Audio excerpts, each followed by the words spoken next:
Кривичниот суд донесе одлука. Условна казна затвор за еден од напајачите на градоначалничката на град Скопје Данила Арсовска за настанот кој се случи во јули годинава во Чаир. Условната казна затвор од 2 години, која нема да се реализира доколку Реџеп Нуредин не стори друго кривично дело во следните 5 години, доаѓа врз основа на признанието на вина и извинувањето од страна на Нуредин за вербалниот напад. Определен и заштитен надзор со пробацијските мерки.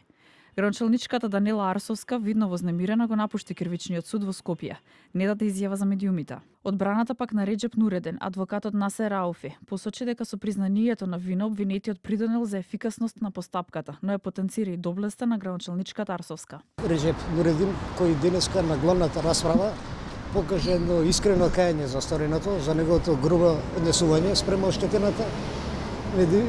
Меѓутоа и самата градоначалничка покажа доблест, таа му прости за стореното на обвинетиот, дури и не се приклучи кон кривичниот прогон, нити пак имотно-правно оштетно побарување.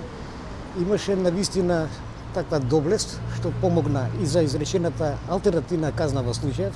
Според обвинението, Реџеп Нуредин се товари за сторено кривично дело насилство на 11 јули годинава, додека Данила Арсовска како градоначалничка на град Скопје била на увид на дивоградба во Чаир, заедно со овластени лица од градот. Нуредин грубо ја навредувал и ја загрозил сигурноста на оштетената Арсовска и со тоа предизвикал несигурност, загрозување и страв. Обвинетиот започнал вербална расправа со присутните полициски службеници, а откако ја забележал оштетената, се упатил кон неа со подигната лева рака. Но пред да изврши контакт со оштетената бил спречен од страна на полициски службеници и цело време на оштетената упатувал навреди сериозни закони. Претходно на почетокот на септември, кривичниот суд му изрече казна затвор од 2 години на прво обвинетиот за нападот врз Арсовска,